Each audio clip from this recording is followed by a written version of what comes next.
It was a quiet evening in a small suburban town. The soft ticking of the wall clock echoed through the empty hallway of Sarah and James's home. The nursery, once filled with hope, now stood still.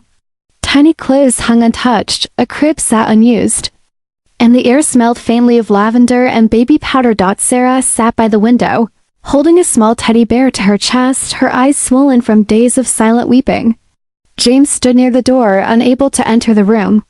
He looked at her, but words felt useless, powerless against the storm of loss they were drowning in. 3 weeks ago, they had decorated the nursery with such joy, dreaming of lullabies and laughter. But life had different plans, cruel, heartless plans. Their baby girl Ella had passed away just 3 days before she was due to be born. We lost her. James, Sarah whispered, her voice barely audible. I feel like I failed her and you. James stepped in slowly, placing his trembling hand on her shoulder. You didn't fail anyone. The world failed us. The silence between them was heavy, filled with questions that had no answers. Why hospital lights were too bright, too clean, too cold. Sarah lay on the bed, her arms empty, her soul shattered. A nurse quietly entered and placed a small envelope on the table. Inside was a birth certificate. It read, Ella Grace, born sleeping. No cries, no breath. Just silence. James stood at the window, his face pale. He had cried in the hallway. Now he was silent, trying to stay strong for Sarah, but breaking inside. The doctor came in gently. I'm sorry, she said. Sometimes things just happen. There's no reason.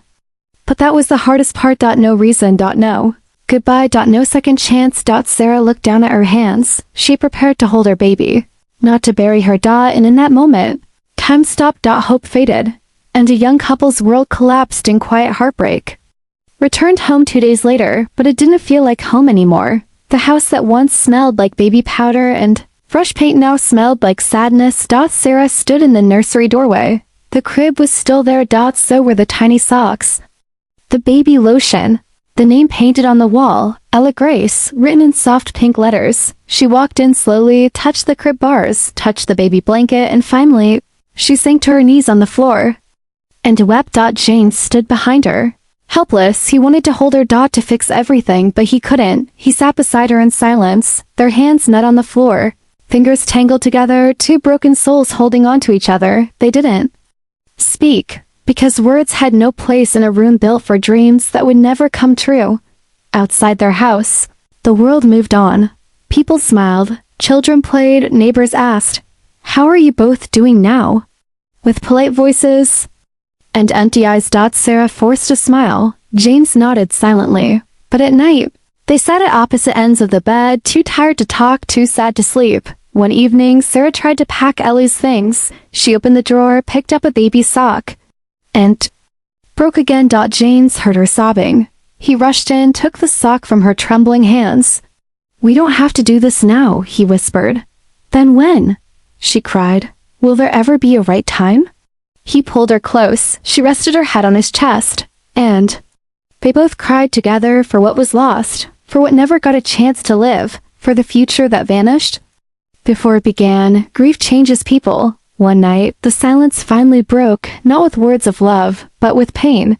You don't even talk about her anymore, Sarah shouted, her voice shaking. You act like nothing happened. James stood still. His eyes burned, not with anger, but with sadness. Because it hurts too much, Sarah, he replied. Every time I think about her, I feel like I'm dying. Tears streamed down Sarah's face. Do you think I don't feel that? I carried her inside me for 9 months, and now I carry her in my heart every second. James turned away, covering his face. He was breaking too, but he didn't know how to show it. I lost her too, he whispered. But I also feel like I'm losing you. That sentence hit her harder than anything. They stood in the kitchen, crying, not as husband and wife, but as two grieving parents trying to find each other in a storm of sorrow. One rainy afternoon, Sarah sat by the nursery window, a notebook in her lap. For the first time in weeks, she picked up a pen. She began to write.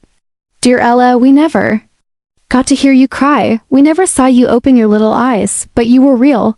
You were ours, and we loved you more than words can say. There are days I still feel you inside me.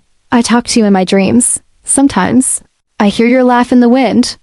or see your face in the clouds, Dot. I hope you know how wanted you were. How long we waited for you, Dot, and how much we still ache for you.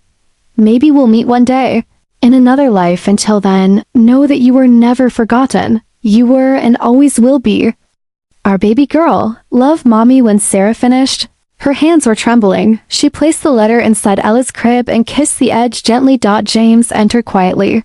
She looked at him, no words. Just a look, and for the first time they didn't cry. They simply held each other.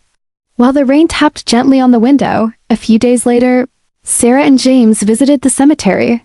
They walked slowly, hand in hand, carrying a small bouquet of white lily.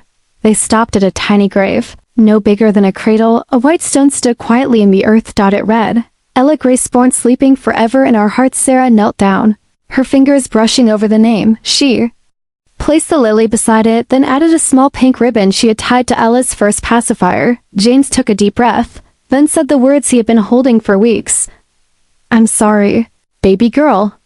I wasn't strong enough to say goodbye before. But I'm here now. Sarah rested her head on his shoulder. She hears you, she whispered. They sat there for a long time, not talking, just remembering. The wind blew gently through the trees. A butterfly landed on the gravestone for a second, then flew away. And for the first time, the air didn't feel so heavy. Weeks passed. The seasons began to change. Sarah stood once again in Ella's nursery, but this time, the tears didn't come. The crib was still there. The pink names still painted on the wall, but something was different. Peace, not the kind that replaces grief, but the kind that grows beside it, like a small flower blooming in cracked earth. James entered quietly, holding a cardboard box. We can pack our things.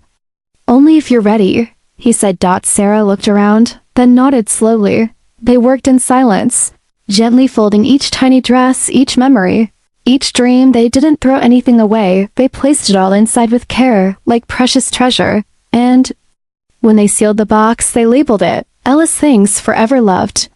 They placed it in the attic, not to forget, but to honor, because grief doesn't disappear. It becomes part of you. One morning, sunlight poured into the house like never before. It touched the nursery walls, glowing gently on Ella's name. Sarah stood by the kitchen window, holding a warm cup of tea. James came in, kissed her forehead softly. They didn't say much, but something had changed. Not the pain, not the memories, but how they carried them.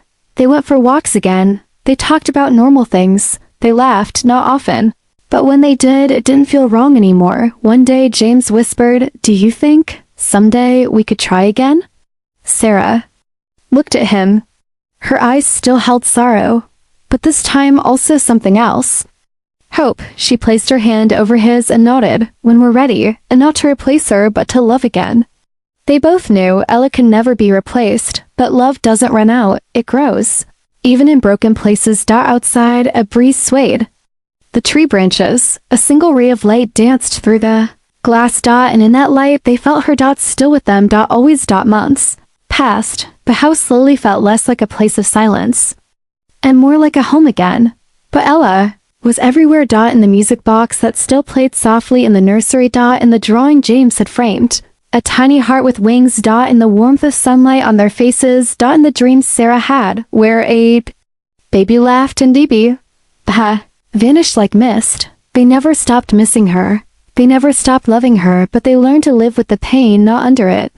On her first birthday, they lit a candle. Just one. They placed it by the window so that the sky could see it too. Sarah whispered, You were here. You changed us. You're a part of everything good will ever be. James added, We didn't lose you. You just went ahead of us. And in that moment, with the flicker of the candlelight, they felt no grief. Only love, not the loud kind, the quiet, eternal kind, because she was here. And always would be.